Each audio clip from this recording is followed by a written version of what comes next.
Olha só, irmãos, hoje eu quero conversar um pouquinho com os irmãos sobre o exemplo de Jesus nos piores dias da vida.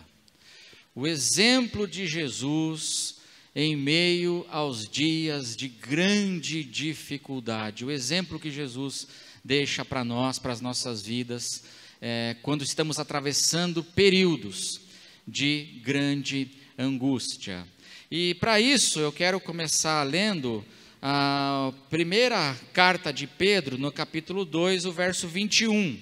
Você pode abrir a sua Bíblia e acompanhar na tela, aqui também está aqui, primeira carta de Pedro, capítulo 2, o verso 21, e a palavra de Deus diz assim, esse é um conselho da palavra de Deus para nós, para a igreja.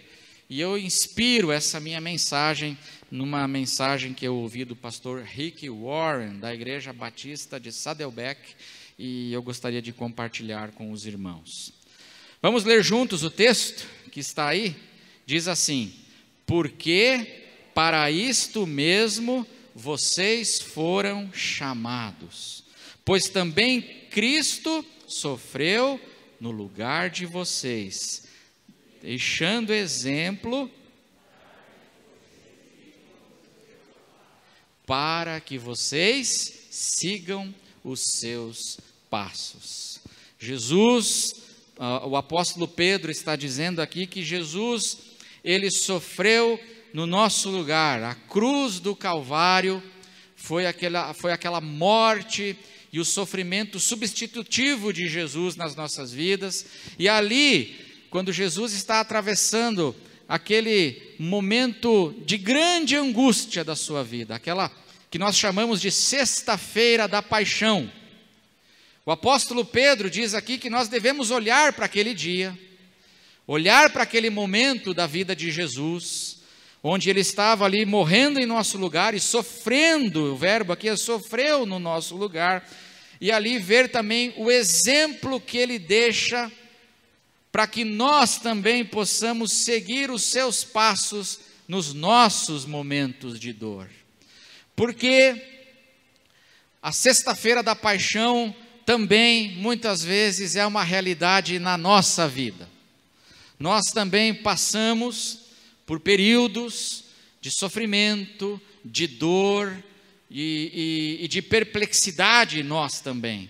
E Jesus passou por isso, ele foi adiante de nós. E ele passou, e o modo como ele passou, como ele viveu, o que ele fez nessa hora, serve de exemplo para mim e para você, nos nossos momentos de crise. Então é sobre isso que eu gostaria hoje de meditar com os irmãos, e eu gostaria só de destacar, quais foram os tipos de sofrimento e de dor que Jesus passou, naquele pior dia da sua vida.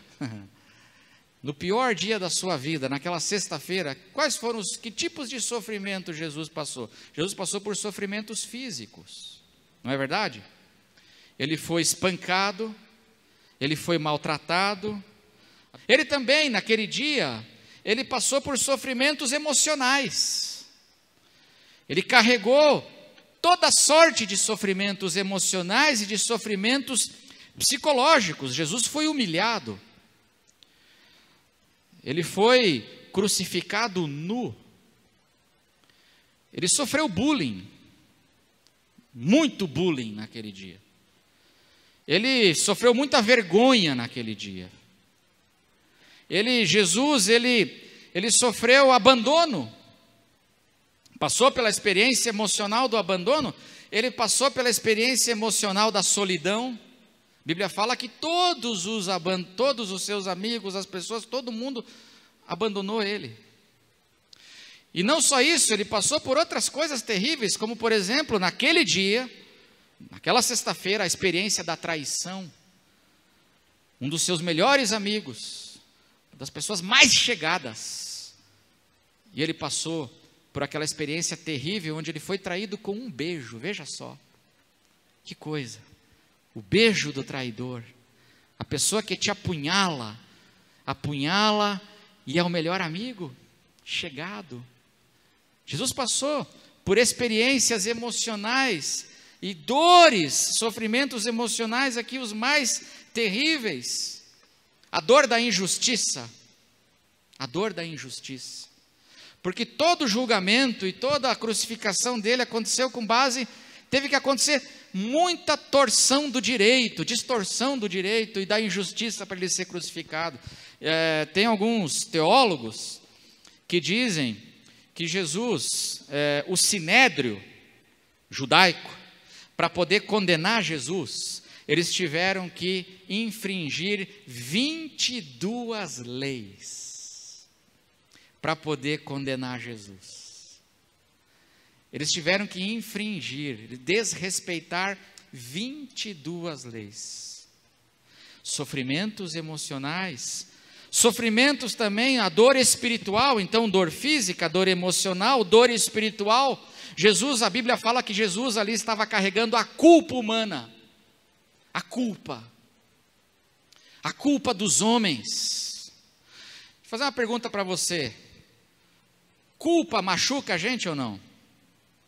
Você já sofreu culpa? Você já fez alguma coisa assim, e aí você não consegue nem erguer a cabeça, por causa da culpa que você está sentindo? Dói ou não dói? Você fez uma burrada, e agora você está colhendo prejuízos, e aquela culpa consumindo. Você não consegue nem erguer os olhos, você perde a vontade de viver, dependendo do tamanho desse sentimento, a pessoa perde às vezes até a vontade de viver. Jesus estava carregando toda a culpa humana, você consegue imaginar? Outra dor espiritual, a dor do silêncio do Pai. Naquele dia, Jesus experimentou o silêncio de Deus na sua vida, o distanciamento de Deus na sua vida.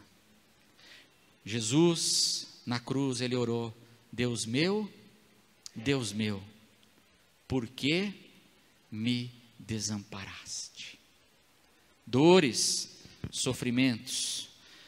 E aí a palavra de Deus diz que Jesus, por isso, ele entende a nossa dor, o nosso sofrimento. Pergunta que eu faço para você hoje: você está atravessando um momento assim na sua vida? Você também está tendo que lidar com algum tipo de dor e sofrimento? Jesus atravessou tudo isso. E eu gostaria de dizer uma coisa para você, em nome de Jesus: lembre-se, Jesus entende a sua dor, viu, irmão? A dor da decepção, a dor do abandono, a dor da solidão, a dor da depressão. Jesus entende a sua dor. Olha o que diz a palavra em Hebreus capítulo 4, verso 15 e 16. Hebreus 4, verso 15 e 16. A palavra de Deus diz assim, acho que está aí, está aqui na tela, acompanhe, fala assim: porque não temos, falando de Jesus, porque não temos sumo sacerdote que não possa se compadecer das nossas fraquezas, das nossas limitações. Pelo contrário, ele foi tentado, ele foi provado em todas as coisas. Tudo o que você sente, Jesus sentiu. Tudo pelo que você passa, Jesus passou. Porque ele foi provado em todas as coisas, a nossa semelhança, mas sem pecado. A diferença é que ele não cometeu pecado. Verso 16. Portanto, por causa disso, porque nós temos um sacerdote que passou pelas coisas e, portanto, ele se compadece de nós, ele sabe o que você está sentindo, ele conhece a dor da tua fraqueza. Portanto, aproximemo-nos do trono da graça, com confiança, a fim de recebermos misericórdia e encontrarmos graça para ajuda em momento oportuno. Amém, irmãos? Então Jesus, ele entende a nossa dor, ele passou por todas as dores, e mais do que isso, o apóstolo Pedro diz que ele nos deixa um exemplo de como eu e você também podemos lidar com o nosso momento de sexta-feira da paixão. Quando eu e você também temos que lidar com as nossas grandes crises e dores da vida.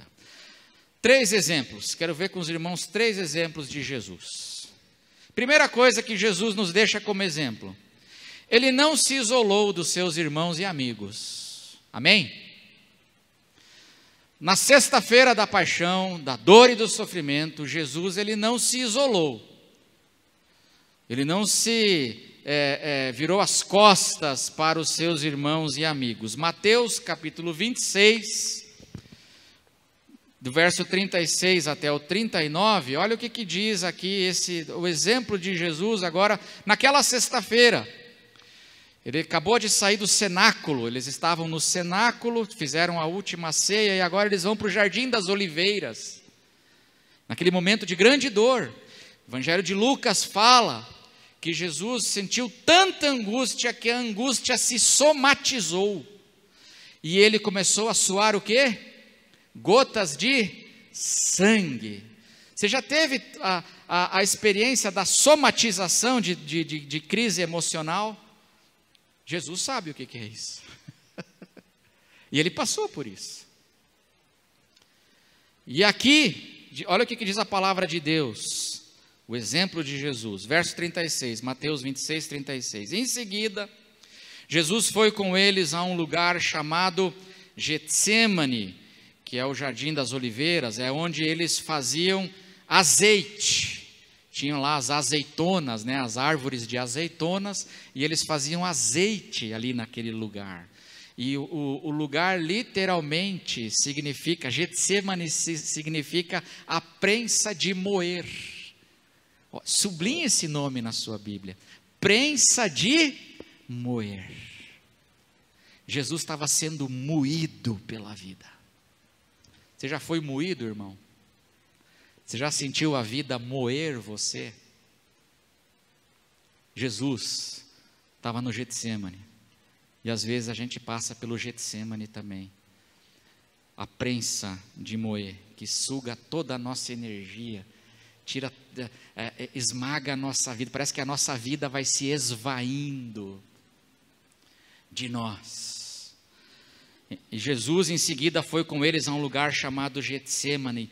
E ele disse aos discípulos: sentem-se aqui, enquanto eu vou ali orar. Verso 37, preste atenção. E levando consigo quem? Pedro e os 2 filhos de Zebedeu, ou seja, Pedro, Tiago e João. Ele começou a sentir-se tomado de tristeza e de angústia. E a palavra de Deus diz que era uma angústia mortal, uma depressão mortal. Verso 38, então lhes disse, Jesus disse para Pedro, Tiago e João: a minha alma está profundamente triste até a morte. Eu me sinto profundamente deprimido. O azeite está sendo esmagado na minha vida, está esvaindo o azeite da vida. Fiquem aqui e vigiem comigo. Eu acho lindo isso. Ele diz para os seus amigos, sublinhem aí na sua Bíblia: fiquem aqui e vigiem comigo.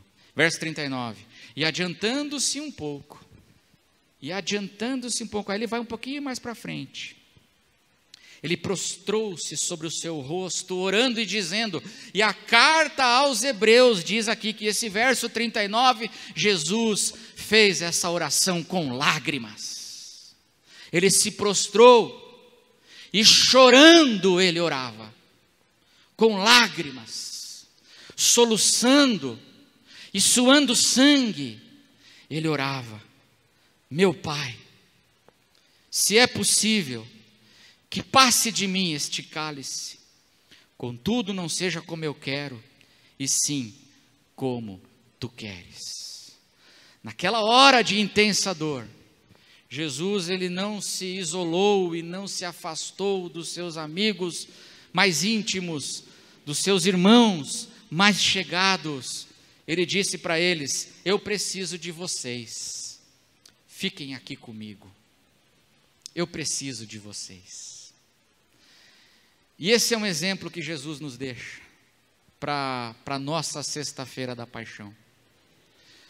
Porque uma das coisas e uma das tentações que a gente tem quando nós estamos passando pelo Getsêmani, pela prensa de moer,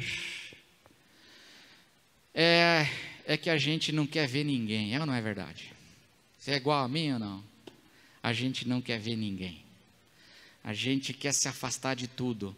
Ou como o pessoal fala por aí, a gente quer desaparecer. Eu quero sumir. E esse ano, quantas vezes você já teve vontade de sumir, irmão? Quantas vezes você já teve vontade de desaparecer? Mas Jesus aqui nos deixa um exemplo. E ele diz assim para os seus amigos mais chegados, Pedro, Tiago e João: eu preciso de vocês, vigiem comigo, fiquem aqui comigo nesse momento. E eu aprendo aqui 4 lições sobre essa amizade na hora da angústia. A primeira é que esses amigos são poucos. Esses amigos com os quais a gente pode contar, eles não são muitos na vida, porque a Bíblia fala que Jesus chegou a ter 70 discípulos. Teve um momento que Jesus enviou 70 discípulos de 2 em 2, então o grupo de convívio de Jesus era muito maior. Mas na sexta-feira da paixão, ele passa com os seus amigos mais próximos. E no Getsêmani, ele deixa os 11 ali e ele fala para Tiago, para Pedro e para João: vigiem comigo, fiquem comigo. Esses amigos são poucos. Uma outra coisa que eu aprendo aqui com Jesus, com esses amigos, é que ele foi sincero com eles. Jesus foi honesto com eles. Jesus disse para eles exatamente como ele estava se sentindo. O que foi que Jesus disse para eles? Nós lemos aí no texto, né? O que foi que Jesus disse para eles aí no verso 38, né? A minha alma está profundamente triste até a morte. Preciso de vocês, fiquem aqui comigo. Ele é honesto. Ele fala para eles como ele está se sentindo. Como é que você está, Jesus? Aleluia, estou bem, aleluia. É isso. O diabo está derrotado, amarrado em nome de Jesus. Pá! Em meu nome, não é em nome de Jesus, é em meu nome mesmo. E pá, vitória. Não. Mas ele fala para eles, ele foi honesto. Como é importante a gente ter pessoas com as quais a gente pode ser honesto. É muito importante. E dizer exatamente como a gente está se sentindo para elas. A terceira coisa que eu aprendo com essa amizade aqui deles, é que Jesus, ele queria apenas a presença deles, a bênção da presença. Jesus não queria sermão, Jesus não queria conselho, Jesus não queria que Pedro desse um versículo para ele. Jesus só queria o quê? O que Jesus pediu? Fiquem aqui comigo e vigiem. E orem comigo.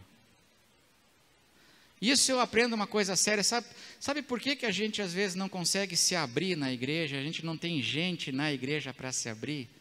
É porque na igreja é difícil nós ouvirmos uns aos outros. É ou não é verdade? Porque na igreja, se um irmão chegar e falar isso que Jesus falou: pastor, eu estou deprimido, pastor. E eu não sei, eu estou até com uma vontade assim, sabe, de sumir e de morrer. Porque foi o que Jesus falou aqui.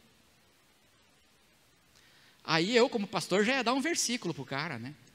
Não, irmão, você precisa ler o Salmo de número, pá, a solução. E eu, sabe o que eu aprendi? Quando eu meditava nessas coisas, eu aprendi assim, que eu preciso aprender a ser um amigo melhor. E eu preciso aprender a ser um irmão melhor para a hora da angústia dos outros. E você?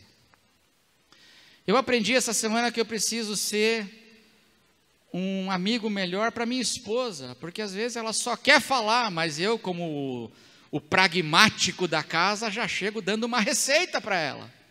Mas às vezes ela só quer falar, e na sua casa também. Às vezes a pessoa só quer chorar. Ela quer derramar a alma. A minha alma, diz Jesus, a minha alma. Mas aí a gente já corta, já fala, o que é isso? Está amarrado em nome de Jesus. E pega aqui e já dá um conselho, fala, sabe o que é isso aí? Isso aí é falta de Bíblia. E aí a gente já fica pondo mais culpa no cara e a gente nem ouve. E às vezes a pessoa só quer derramar a sua alma. A bênção da presença do amigo. A palavra de Deus fala dos amigos de Jó. Vocês lembram dos amigos de Jó? Os amigos de Jó é o exemplo de amigo que a gente não deve ter. E os amigos de Jó foram severamente repreendidos por Deus. Por que eles foram repreendidos? Porque Jó estava passando pelo Getsêmani, a sexta-feira da paixão de Jó. E eles se atracaram a falar para Jó e despejar versículo e dar conselho e dizer assim, esse é pecado escondido, confessa o teu pecado e culpa e pá. E a palavra de Deus fala, sabe qual foi a única coisa boa que os amigos de Jó fizeram? Foi que eles ficaram os primeiros 7 dias calados. Os amigos de Jó acertaram quando eles não falaram nada, eles só foram amigos. Sentados do lado, ouvindo. Então Jesus, Ele nos deixa aqui esse conselho, Ele nos deixa esse exemplo. Quando a gente está passando pela sexta-feira, a nossa sexta-feira da paixão, e todos nós passamos, a gente não se isolar dos nossos irmãos e amigos. E a gente aprender a ser amigo. Essa é uma lição que eu queria que a nossa igreja, Igreja Batista de Itaberaba, desenvolvesse. Porque a nossa igreja é uma igreja amorosa, amém, irmãos? A nossa igreja é uma igreja acolhedora. Eu já vi essa igreja acolher pessoas de um jeito tão maravilhoso. Eu já vi essa igreja aqui acolher pessoas, abraçar e dizer, tamo junto no teu vale. Agora nessa época de pandemia, eu vi a igreja aqui, sem a gente precisar ficar falando nada, e nem a igreja, uns ligando para os outros, e perguntando como é que estão, e se preocupando uns com os outros. Agora mesmo antes do culto, pessoas vieram falar assim, a gente está preocupado com aquele casal, com aquelas pessoas. Vamos tentar alcançar, vamos tentar mostrar para elas que nós as amamos. Vamos, aleluia. Mas desenvolver. Porque, irmãos, às vezes a gente não quer sermão, a gente não quer versículo, a gente não quer conselho, a gente só quer um amigo do lado para chorar junto, para orar junto e para estar junto com a gente, amém? Isso vale para a igreja e vale para as nossas casas também. Quando o nosso filho chega com a sua angústia, quando o nosso cônjuge chega com a sua angústia, quando o nosso parente chega, vale para a nossa casa também. Então, esse é o primeiro exemplo que Jesus nos dá. O segundo exemplo, vou correr aqui por causa do tempo. O segundo exemplo é que Jesus, na sua sexta-feira, na sua angústia, ele buscou o apoio de Deus pela oração. Amém? Ele buscou o apoio de Deus pela oração. Sabe uma das coisas que mais me impressiona na sexta-feira da paixão? E aí precisamos só destacar uma coisa cultural aqui. A sexta-feira da paixão, que a gente chama de sexta-feira da paixão, na época de Jesus começava na quinta-feira depois das 6 da tarde, tá? Então, no calendário judaico, a sexta-feira deles começava na nossa quinta, depois das 6 da tarde. E aí naquela sexta-feira, que é a quinta-feira depois das 6, aquele dia, irmãos, ele foi tão repleto de oração, e isso me impressiona, como Jesus orou naquele dia. Como ele buscou a face de Deus naquele dia, porque no cenáculo ele ora. Quando eles fazem a ceia, o Evangelho de João, capítulo 17, tem lá uma chamada oração sacerdotal de Jesus, que ele faz, E é uma oração maravilhosa, linda, teológica, profunda, que Jesus faz no cenáculo. Aí ele sai do cenáculo, e nós vimos aqui no texto de Mateus 26, né, que está aqui na tela, que Jesus, lá no Getsêmani, o que ele faz? Ele ora. E ele ora, e diz a Bíblia que ele ora pelo menos 3 vezes essa oração que ele faz aqui, onde ele diz, meu Pai, e os teólogos dizem que essa palavra, meu Pai, Abba, não é pai, mas é Jesus falando assim, papai, é a linguagem de uma criança, de um filho, que busca a face do seu pai, é uma linguagem afetiva que Jesus usa. Jesus não fala simplesmente pai, mas ele fala assim, papai, papai. Essa linguagem afetiva, nessa oração de Jesus, se possível que passe de mim esse cálice. Eu acho impressionante a liberdade que Jesus tem para colocar o seu desejo diante do seu Pai. Irmão, você pode orar por tudo e deve orar por tudo. Não esconda nada de Deus. Dizer, ele veio para isso, ele veio para a cruz, mas ele fala assim, se possível que passe de mim este cálice, contudo, não seja como eu quero, e sim como tu queres. É uma oração onde ele tem liberdade para pedir, é a oração onde ele tem a liberdade para se render, porque ele pede e ele se rende, ele se entrega à vontade do seu Pai, porque ele confia. Como esse dia é recheado de oração. E mais, na cruz do Calvário, Jesus ora ou não ora, irmãos? Ele orou ou não orou na cruz? Os evangelhos registram 3 orações de Jesus na cruz. Eu acho lindo isso. Ele ora no cenáculo, ele ora no Getsêmani e ele ora na cruz. Na cruz ele faz uma oração de intercessão. Pai, perdoa-lhes, porque eles não sabem o que fazem. Na cruz ele faz uma oração de desabafo. Deus meu, por que me desamparaste? E na cruz, ele faz uma oração de rendição. Pai, nas tuas mãos eu entrego o meu espírito. A vida de Jesus, ela era recheada de oração. E esse momento de dor, Jesus, ele não se isola dos seus amigos, mas mais do que isso, ele buscou o apoio de Deus pela oração. E quando ele estava lá no Jardim das Oliveiras, o Evangelho de Lucas fala que enquanto ele orava, um anjo do Senhor, um anjo de Deus veio e servia a Jesus. Deus ouve o nosso clamor. Muito pode a oração de um justo, diz a palavra, nos seus efeitos.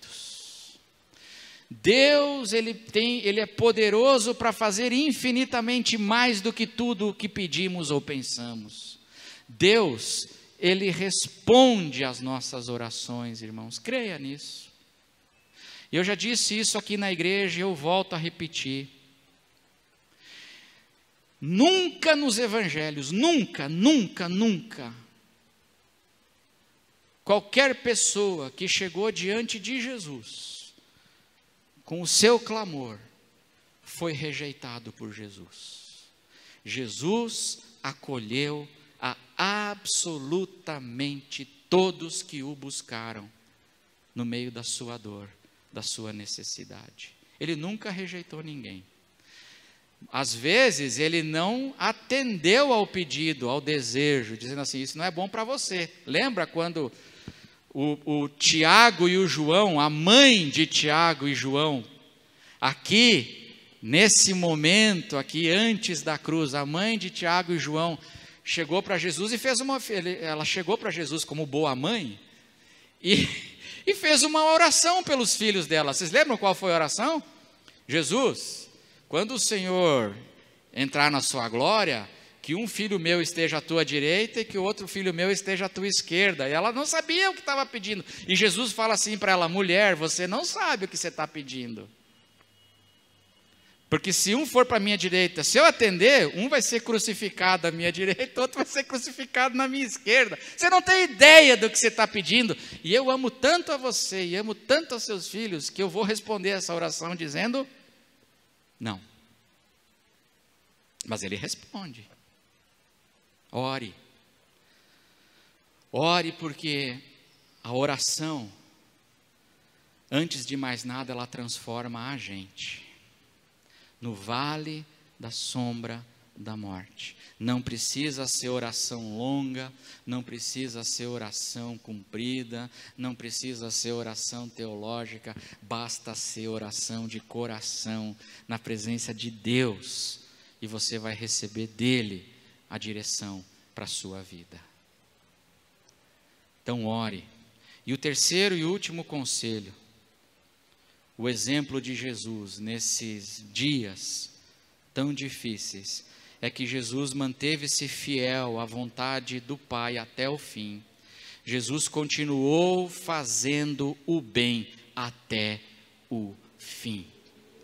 E isso é um grande conselho e exemplo para mim e para você. Nos dias de angústia, a gente continuar fazendo o que a gente precisa fazer, e o bem e as coisas boas, apesar de tudo, eu vou continuar fazendo aquilo que eu devo fazer. Eu não vou parar de fazer, mas eu vou continuar me levantando de manhã e fazendo aquilo que é minha responsabilidade fazer. E Jesus vive assim, e Jesus age assim. No cenáculo, naquele dia angustiante, Jesus faz o quê? Ele ensina os seus discípulos. Ele ensina a palavra, ele ensina o evangelho. Naquele dia, naquela sexta-feira, aquela Black Friday, porque foi uma Black Friday, ele se levantou, tirou a roupa, pôs uma toalha e foi lavar os pés dos seus discípulos. Ele foi servir os seus irmãos. E ele deu exemplo para que eles fizessem o mesmo depois da sua ascensão. Jesus ensina, Jesus não para de fazer o seu ensino, Jesus não para de fazer o bem. Na cruz, ele salva um homem, aquele pecador arrependido, malfeitor, ele fala: ainda hoje estarás comigo no paraíso. Na cruz, ele se preocupa com a sua mãe, e ele diz para o seu amigo João: João, cuida da mamãe. Mamãe, cuida do João, porque o João provavelmente era o discípulo mais novo, era quase um adolescente.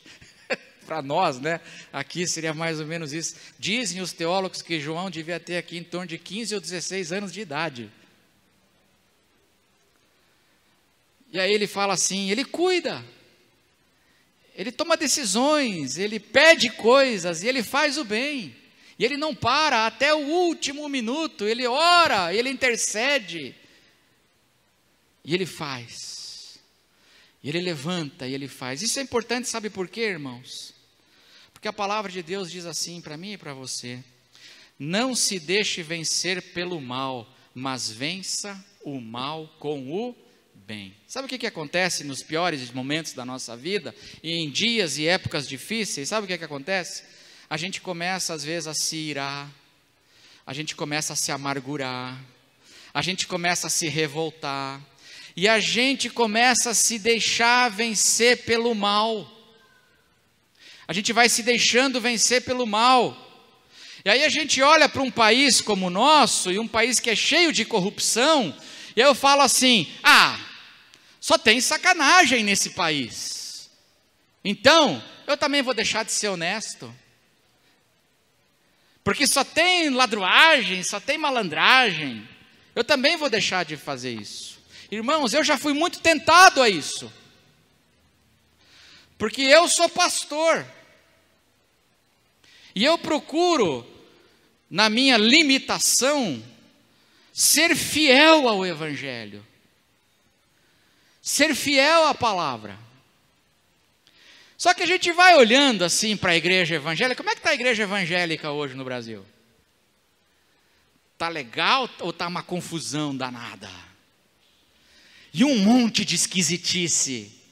E um monte de loucura. Aí quantas vezes, irmãos, nesse contexto de crise da igreja, eu olho assim, e aí eu vejo um pastor, um líder, eu vejo um sujeito malandro, deturpando a palavra, fazendo um monte de coisa, e o ministério dele vai crescendo, e vai expandindo, e o sujeito oprimindo o povo, e enganando, e pregando uma coisa que é um outro evangelho, e a coisa vai desenvolvendo, e aí eu olho, quantas vezes eu já senti inveja, e quantas vezes eu pensei assim, quer saber?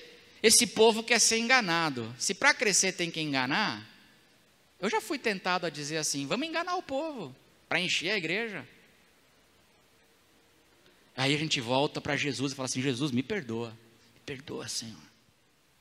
Mas tudo isso a gente passa, e nós vamos lutando com isso. Por isso não se deixe vencer pelo mal, mas vença o mal com o bem, porque nos dias de luta, nos dias de dores e de crises, nós somos tentados a deixar de fazer a vontade de Deus, para a gente se livrar, ou a gente ter o alívio que a gente quer. Eu encerro lembrando a história do sobrinho de Abraão, Ló. Ló passou por isso aqui. Ló, que morava em Sodoma, no meio de um povo extremamente corrupto e perverso. A palavra de Deus diz que antes de Deus destruir Sodoma, Deus enviou 2 anjos lá para Sodoma. Lembra dessa história? 2 anjos, e aí o Ló falou assim, olha, fiquem na minha casa, e ele hospedou os 2 anjos na casa dele. E aí diz a Bíblia que os homens de Sodoma, do maior até o menor, eles foram lá, bateram na porta da casa de Ló e falaram assim, põe esses 2 homens para fora, porque nós queremos abusar deles. Eles queriam fazer um estupro coletivo. Olha a perversidade horrível. E qual foi a resposta de Ló? Vocês lembram? Para eles, a resposta de Ló: não façam isso, eu tenho aqui 2 filhas virgens, estuprem elas. E ele queria dar suas filhas. Que pai legal, né? Você já pensou? Papai é um cara gente boa, está me rifando para esses trogloditas da cidade. Mas o que a gente aprende aqui é que Ló, ele foi se pervertendo na sua vida lá em Sodoma, e aí Ló faz isso aqui que a palavra de Deus nos alerta. Ló, ele responde ao mal com o mal. Ló tenta evitar algo ruim fazendo algo pior. Ele quer evitar algo ruim, que aqueles homens violentem aqueles 2 anjos de Deus. Mas ele quer evitar algo ruim fazendo algo pior. Tenho aqui as minhas filhas. E Deus livrou Ló, Deus livrou as filhas, Deus livrou pela sua graça todo mundo.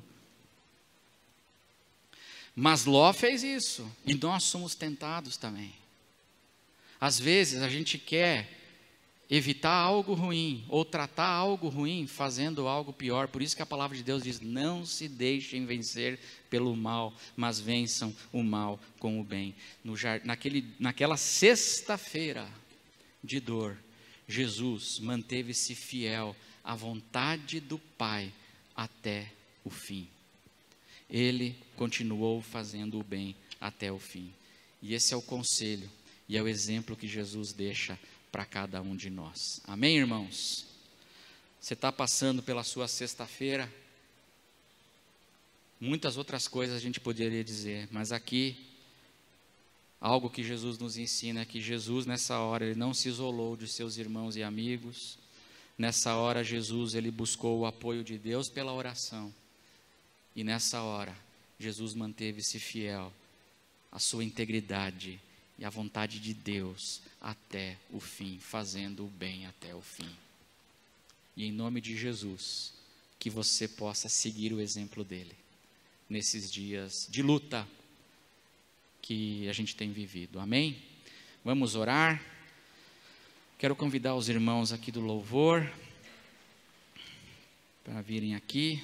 Nós estamos encerrando o nosso culto. Enquanto eles se preparam, quero convidar você a ficar em pé e a orar comigo.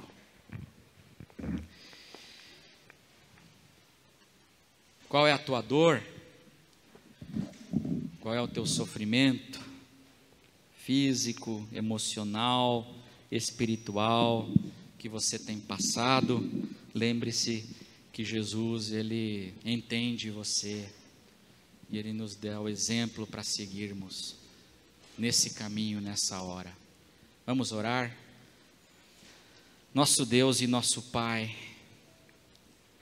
nós agora nos colocamos na Tua presença nesses dias de tantas crises, e onde a gente tem visto, Senhor, muitas pessoas passando por esse vale escuro, por essa prensa de moer, onde estão se sentindo esmagados pelas circunstâncias.